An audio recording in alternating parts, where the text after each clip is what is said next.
Money is a topic that they could be interested in. Time is a topic they could be interested in. Legacy, trust. This is essentially their retirement, but for business owners, it's not a 401k rollover. If you want to know if you should sell this thing or not, I need to know how much money you're going to get. I think it's worth $10 million. That's great, but I can't validate that under any of the three major metrics that are available. All right, well, let's look at the numbers and see what the numbers are saying. You use the EBITDA metric, earnings before taxes, interest, depreciation, and amortization. You throw all those expenses in there and your cousin's cell phone bill, right, and your nephew's soccer practice, well, then that lowers your profit. You might think that's what it's worth, but somebody else has to be on the other side of that trade. Hey, I know it's valued at X, and therefore I've got to get X, right? And same thing with buyers. Buyers get educated quickly when they talk to a bank, and a bank tells them how the world works. Buyers are like, I'm going to give you this LOI where I don't pay anything up front, and SBA is going to give me all this money because I saw a YouTube video and they said that was possible. That's just not happening. Welcome back to View from Above with John Buerger and our absolute very first guest ever, Ryan Drake Lee, joining us today. We're trying something a little new today, Ryan, so you're the guinea pig. Good luck to you, brother. Thanks for having me, guys. It's going to be a great conversation. I appreciate it. So, John, as advisors, I loved the opportunity to work with business owners because they have so many different plates that they're spinning and so many different opportunities. Interestingly enough, a lot of the areas they need help with aren't really things that make financial advisors a whole lot of money traditionally, but they're really fun to kind of sink your teeth into from an analytics standpoint and just trying to add value. Not always in all cases, but a lot of times financial advisors are knowledgeable in a lot of areas, but not necessarily experts at the level that a client may need in a particular area. Absolutely. So we get opportunities to bring other folks in, and one of the really cool places for those paths to intersect is when a business owner reaches a decision point in their career or with their business that they have to decide, do they want to sell their business or not. That's where you can bring in a lot of different folks to the table there.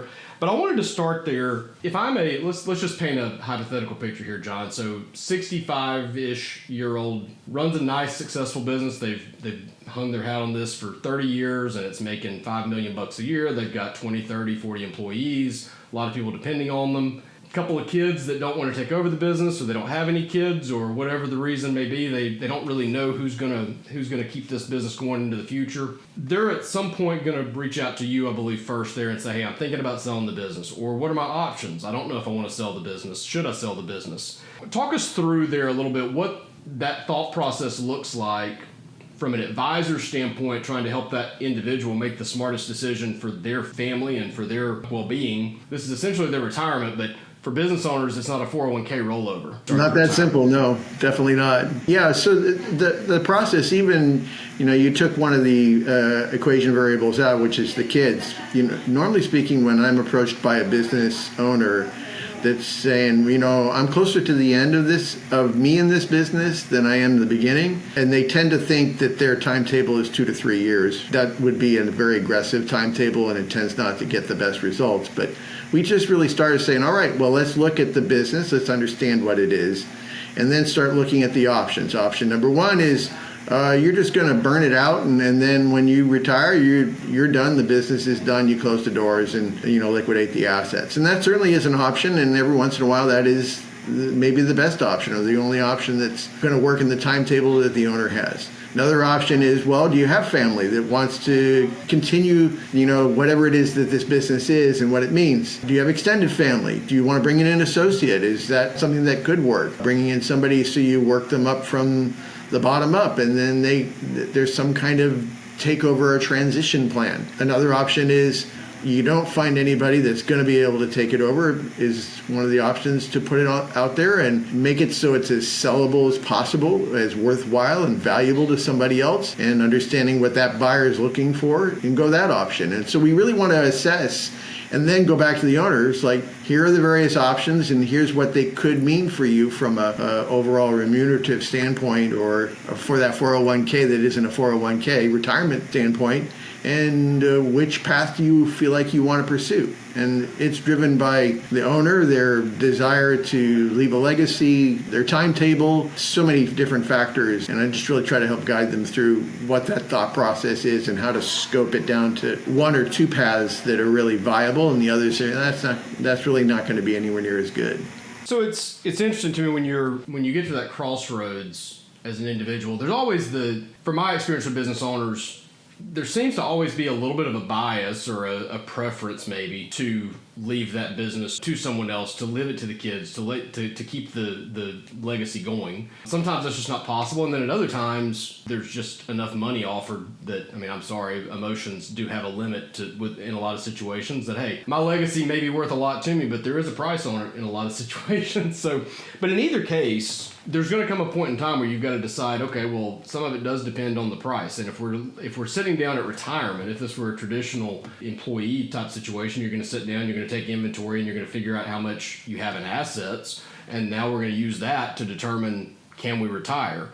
Well, a business owner, it's not quite that simple. So that's where we insert someone like Ryan to the equation. And Ryan, I don't think we didn't do this earlier, but maybe give us just a quick little background on where you can help in that situation and kind of introduce your business and how you work with business owners as well. Absolutely. Thanks for that, Garrett. I'm a strategic advisor to business owners, whether they be entrepreneurs who are at the beginning of building their business or they're established business owners who've been operating for many years. I focus on supporting them in strategy and operations centered topics, which, for example, might be, some cost reductions or takeouts, right? How to reduce cost. Often there are perceptions that profitability is not where they would like it to be, and there's a hypothesis about what's driving that, right? And I explore that topic with them and do some diagnostic problem solving and uncover what the real core issues are. And, it may be organizational, it may be, pricing related, it may be contract relations related, it may be, kind of team management and roles and responsibility related. So that's just a couple examples of my work as a strategic advisor. And the other hat that I wear is as a business broker, right? There's lots of synergies in working with business owners and helping them grow and achieve their business goals. And sometimes their business goals may be to exit or develop an exit strategy.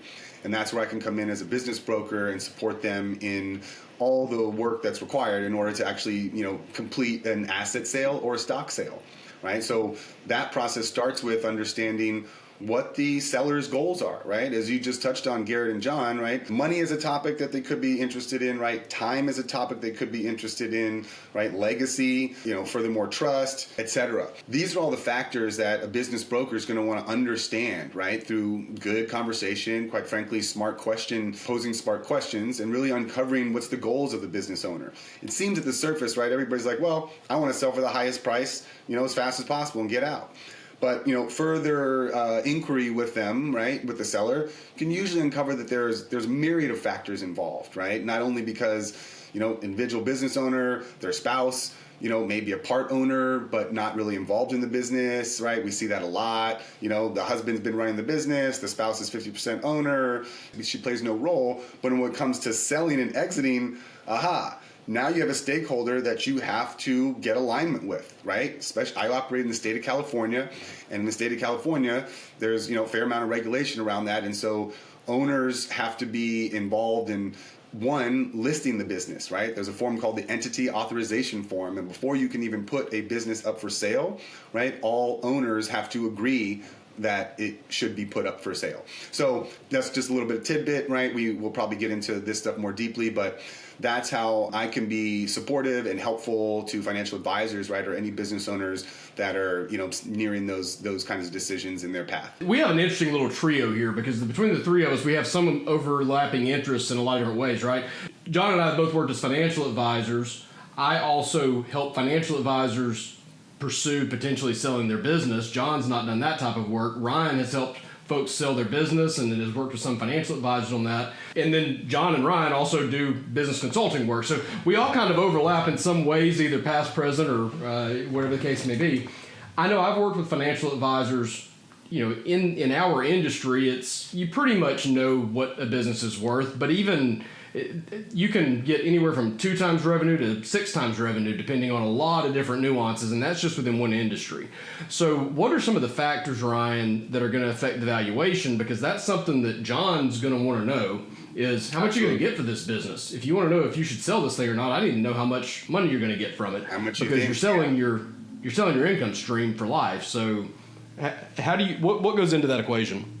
So that's a great question, right? The first thing is that As business brokers, the first curiosity that business owners have is, how much can I get for this, right? So we start off generally with a valuation question, right? Is how much is it worth? It's tricky because as business brokers, right, you get a lot of, let's say, sellers who are essentially shopping, right? They're kind of shopping around business brokers or different advisors trying to find who gives them the highest number.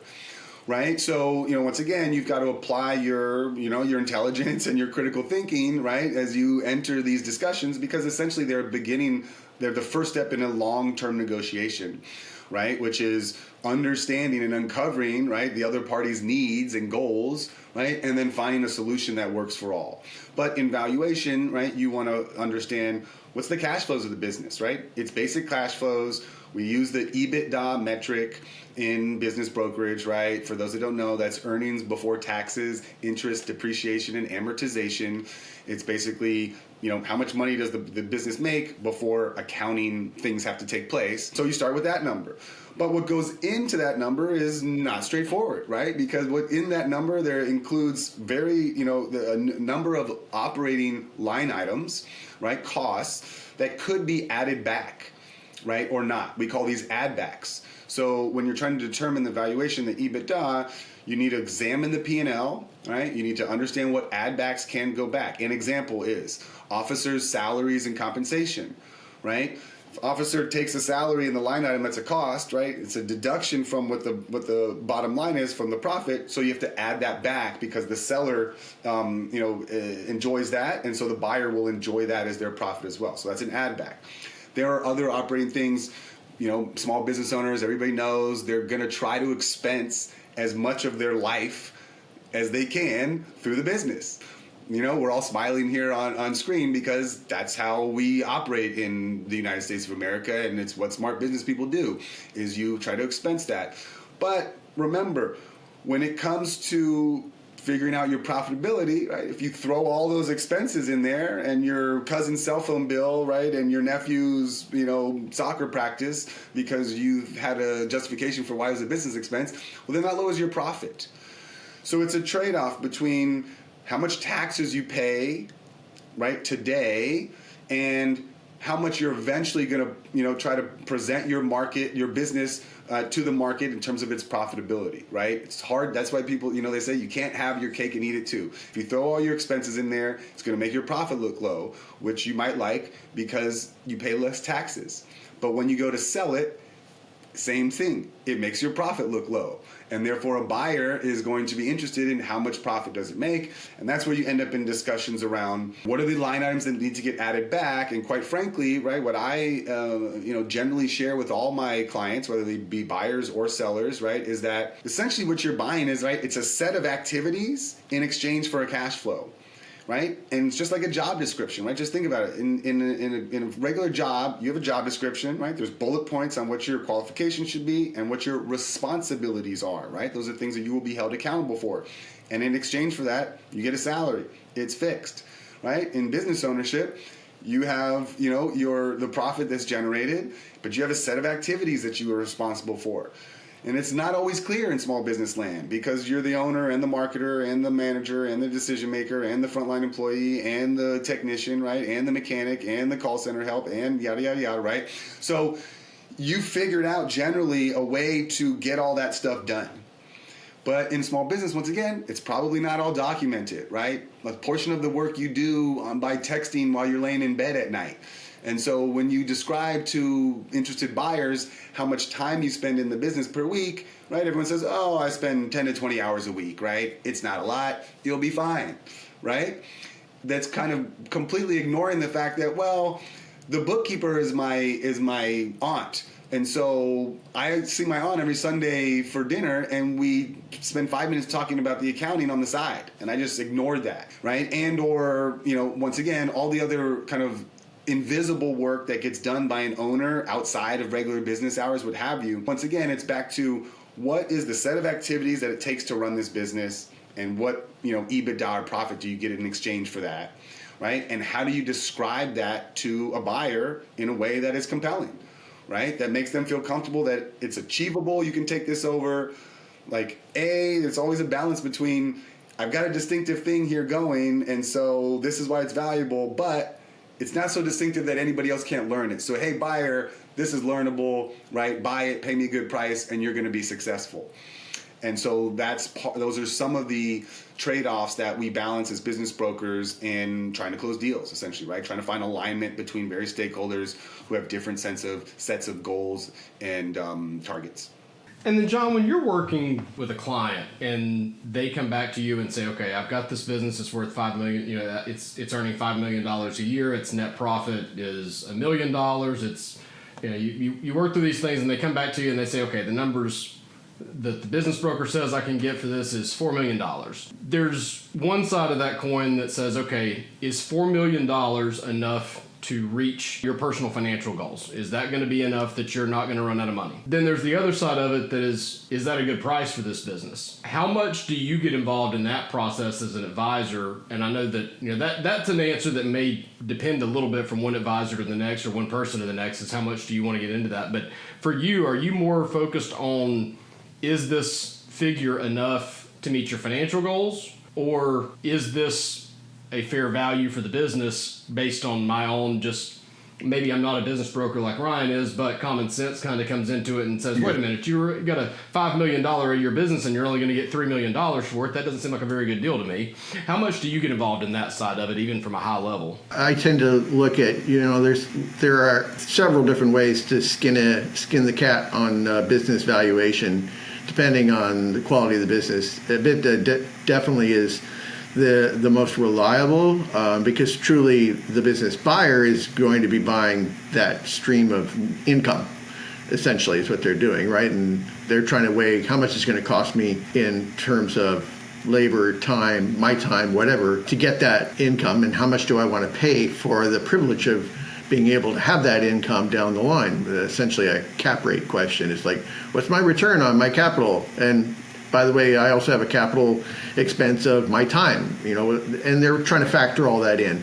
And those variables are a little bit fungible. So a bit that tends to be the one that drives that. But not all businesses look good from an EBITDA standpoint.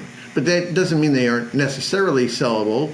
And some businesses look great from an EBITDA standpoint, but you may not want to buy it because that trade-off of other potential costs may not be valid. So I do like to look at it. I would never say, well, gosh, your business has $5 million in revenue and you're only going to get paid $3 or $4 million, so that's not a valuation. I always want to look at the numbers and see are the numbers substantiating something reasonable. And that's why we use numbers when we're valuing businesses. It's like, I think my business, which has $1 million in revenue, I think it's worth $10 million. That's great, but I can't validate that under any of the three major metrics that are available. So that's just pie in the sky. And I actually find it's not me that says it's not worth what that valuation is. It's usually the owner saying, well, my business is worth more. That $5 million business, it's saying, I should be able to get at least my revenue every year.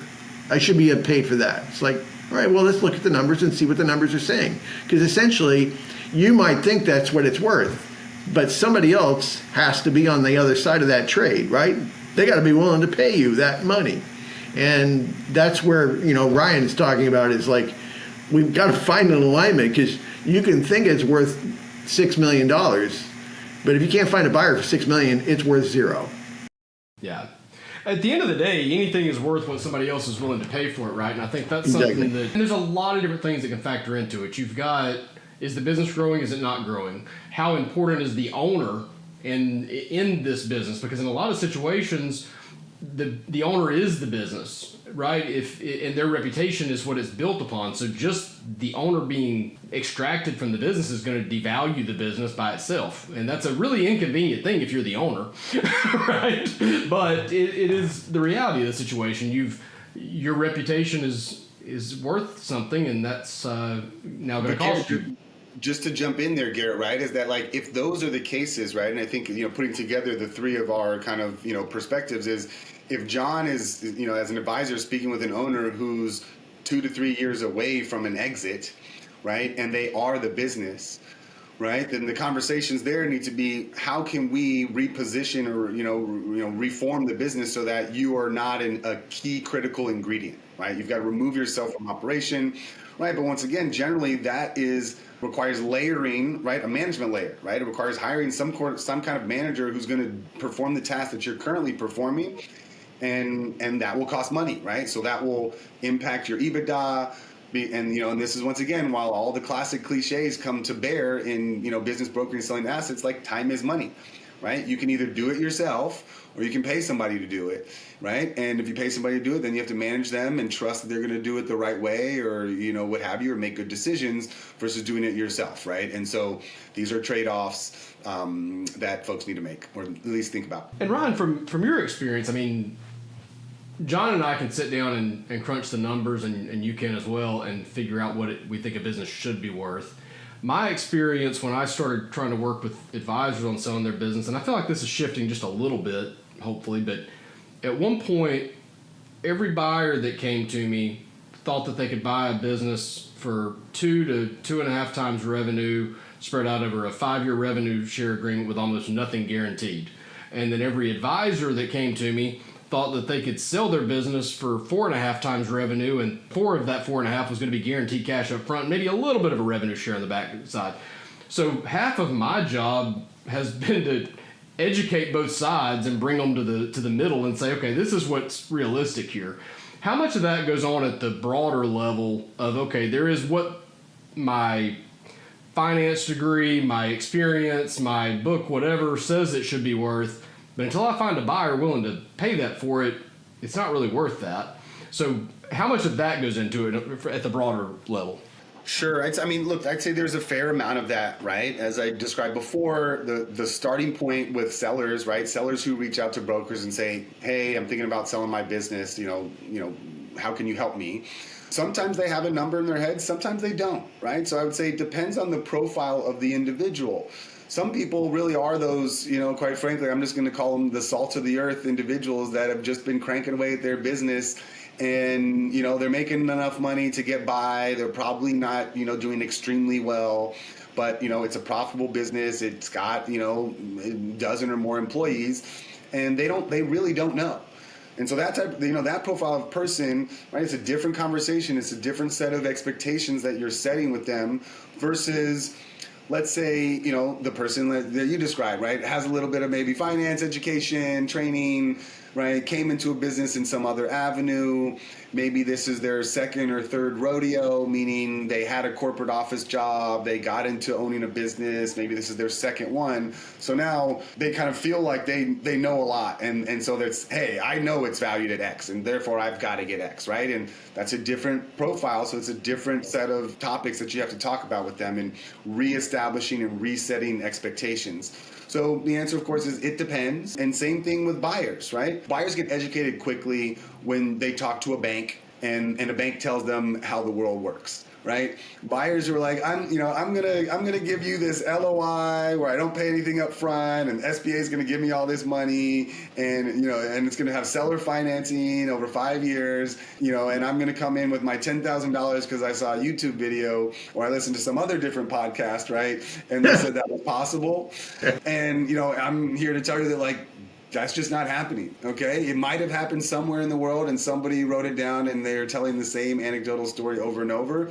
But, interest rates in the U.S. are 8%, right? 7.75%, 7.5%, 8% currently since interest rates started to go up. SBA loans are prime plus 3.5%, 3.75%. That puts interest rates at 11%, right? And that's scary to a lot of people, but that's real. That's what it costs for money, for cash, right? In the money market. So those things dictate what's possible, right? Because you can say all you want and point to whatever websites and bullet points you want, until a bank calls up the SBA and asks whether or not a loan's going to get approved and what the interest rate is. So that's what I try to do. I tell people up front, this is what I know, right? I build relationships with strategic partners like lenders, right? And banks and, accountants and, insurance brokers and all the folks who are service providers to small business owners. So that I speak with them regularly and understand how they're doing business, right? Understand what they're seeing in the market, hear their stories about deals that they worked on that either went through or didn't go through. And so that way I can have confidence when I set expectations with clients and tell them, hey, here's kind of how things go. Yeah. And by the way, I've got this big book here, which is business valuations. And, I use that plus my own, research and experience to say, this is what the multiple is in this sector. Yeah. If you think you're a snowflake, fine, we can go and have those conversations with buyers. But quite frankly, we will get the feedback from the market, and the market will tell us whether or not what you're putting forward is a good deal or not. Yeah. This is kind of a question for both of you. I'll start it with you, John. Business owner comes to you. We're going to start this process. They go through the process, and whether the numbers just aren't mathing out the way they want it, or they bring the number back to you and they believe Ryan's valuation and that's all they're going to get, but it's just not enough for you, whatever the case may be, we pivot a little bit now.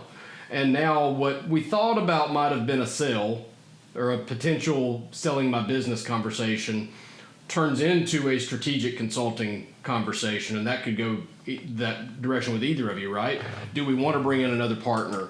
Do we want to raise some capital to grow the business, or to bring on some folks to come in and help grow the business to make it? Maybe I need to hire somebody to take over that management side, but I don't really have the cash flow right now to pay for that, so I'm going to have to capitalize that, whatever the case may be. Talk a little bit about how you would take that conversation. I know, Ryan, you help with capital raises in those situations, so I don't know which one of you wants to take that question first. It's actually kind of a jump ball for whichever one of you thinks you can want to take a swing at it first. But and how often is that going to happen, right? Like, I wanted to sell my business, but now I've dug into it, and it turns out maybe I don't want to sell the business now that I learned what it's really worth or how much it's really going to go into it. Yeah, so I think when and it kind of goes back to the original question and my original response, which is you have to understand there's more than one option to a business owner that's trying to exit their business, right? And what is that?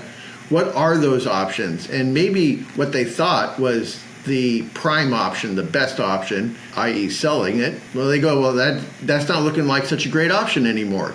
And so we would go back and we're going to like, well, if you're going to want to go a different direction, you can go this route, or you can go that route, or you can bring on an associate, and then they can start to be a manager.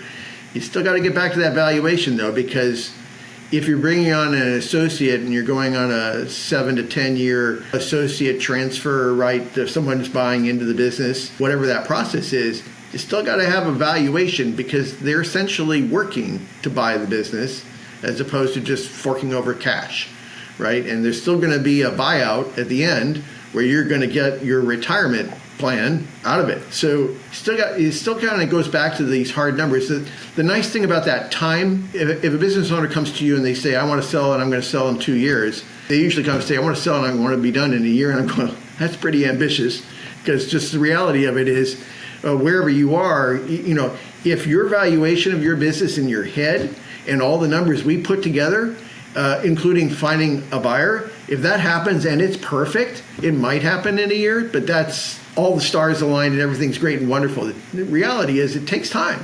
It's not like, going and buying a house. You visit a couple of homes and you go like, this is it, and they're ready to sell, and bang, we're done, and it's a 30-day escrow and we're out the door, right? It is not like that, because each of these things is so unique. Even if their idea is, I want to sell in this year, the nice thing about if they have 3 years is now you have time to start letting those numbers, those first numbers that may not have been what they thought they should be, to start validating that, right, in their minds. It's like, we're looking at EBITDA, and you just don't, it doesn't validate the number you have in your head.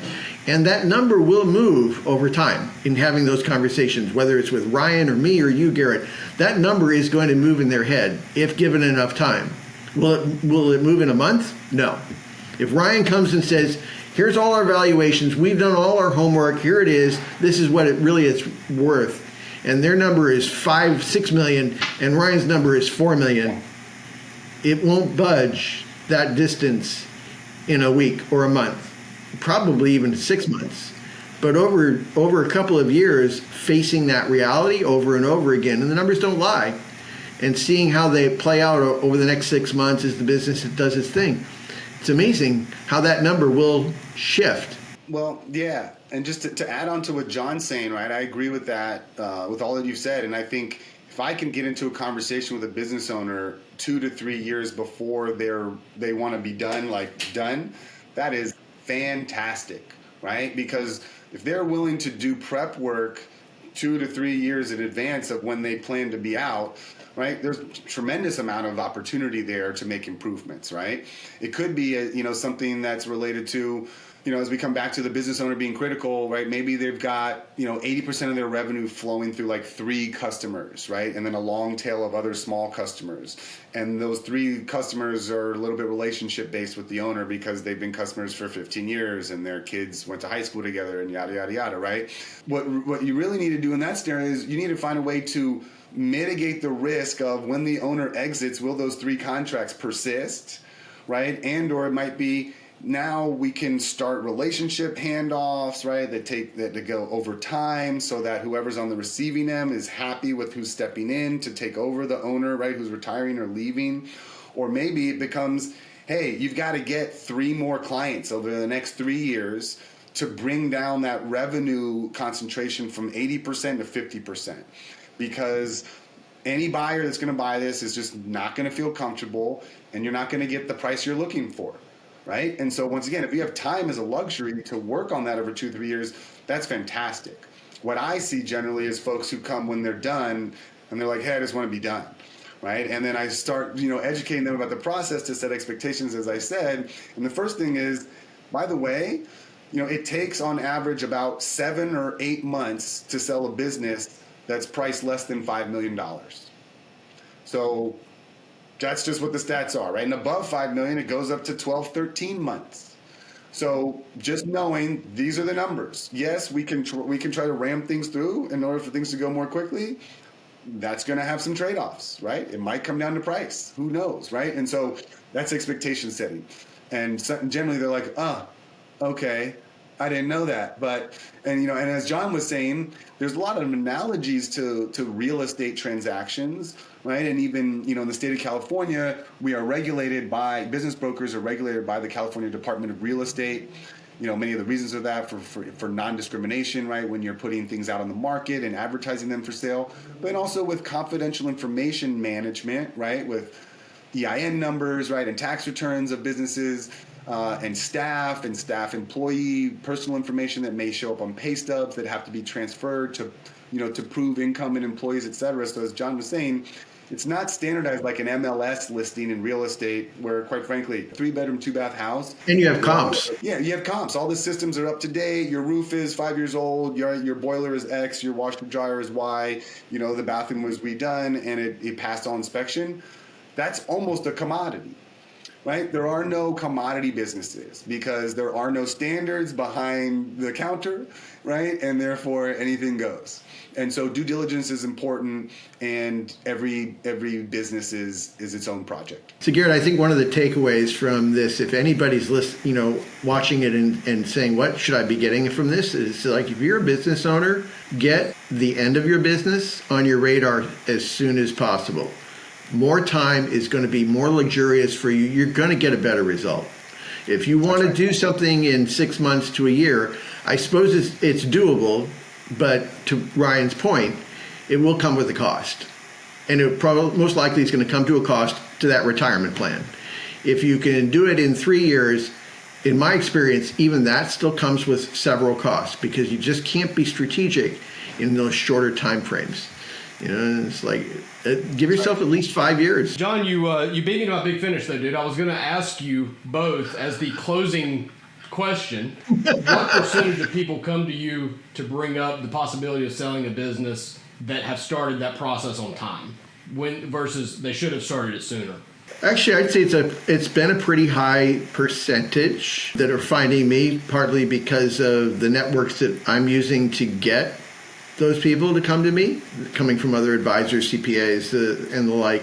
And those people are also advising them the same thing. It's like, well, you're about 10 years away from this you've had this business for 15 years, and, what's your retirement plan? Well, I'm thinking, when I'm 65 and they're 55, it's like they're going to be hearing from somebody, another advisor, and then they're saying, let's get it on the radar. Let's get John in here. Let's get the business broker. Let's get Ryan in there as well, so that we're starting to talk about the valuation piece right at the early going so we can be as strategic as possible. So it's actually, for me, pretty high. When I'm out talking to business owners, who don't have those advisors who are, and those are the ones who tend to be like hunting around and finding podcasts and broadcasts like this. They're trying to, do the YouTube things like, well, so tell me what to do. Those are the ones that, hopefully, again, if there's one message, get it in your head. Think about it sooner than later. The sooner you think about it, the better the results are going to be for you, hands down. That's right. I would echo what John says. I think my percentage is probably lower though, because as John said, if the business owner is taking enough ownership, right, and planning, and they're already working with a financial advisor, right, they're probably more of the planner type, and so they're getting in front of these topics. But for my work, oftentimes I'd say it's like 10 to 15% of folks that approach me have more than a 12-month timeline in their head. Most of them are, quite frankly, a little bit burnt out, and they're kind of saying, hey, I'm throwing my hands up, help me exit. And in those cases, we're kind of moving as quickly as we can. But as John says, right, folks who come with a little bit more preparation and time, it allows us more degrees of freedom for putting together the strategy, finding the right interested buyers, right, getting the best price for them, and all of the wraparound terms, right? Seller financing is a big term that is negotiable. The amount of transition time and transition support is still negotiable. And so all of that, are topics that we can discuss. Yeah, and I'd even like to kind of pile on that concept. If you're just a business owner, it doesn't do you any good as a business owner to force yourself to get to the point where you're putting your hands up in the air and saying, I'm done, right? If you're starting to feel a little bit taxed by your business now and you're only in your 40s or 50s and you're thinking, I feel like I'm on the hamster wheel. I've been on this hamster wheel for 5 or 10 years and you're starting to wonder, well, how long will I have? Think about it. Just think about what that timetable might be and bring in an advisor then. Even if it's just a one-off, it's like, here's what's bugging me and here's what's doing, because we can address a lot of those pre-burnout issues before they are true burnout, right? That's right. I think the final point I'll add to that, John, is just that business owners are generally experts in their business, right? As they should be. And the activities and kind of, quite frankly, knowledge and experience that it takes to plan an exit, right, or financial plan, as John offers, are different, right? So in other words, don't feel bad about asking for help and saying, hey, I'm thinking about XYZ. Let me talk to someone who's a professional in this area who deals with these topics regularly and therefore has, experienced perspectives to share, give you options, give you a thought partner, and help you plan accordingly, right? I think, like many things, if you plan ahead, you can probably be closer to achieving your goals than if you are in a hurry. Yep. I might have to make this a two-parter. Really enjoyed this conversation. Appreciate you both for the time to have it. You bet. You are welcome. Thanks. Good to meet you both. And hope to cross paths again soon. As always, anyone who would like to have a conversation with John, I encourage you to reach out to him through his website, altuswealth.com.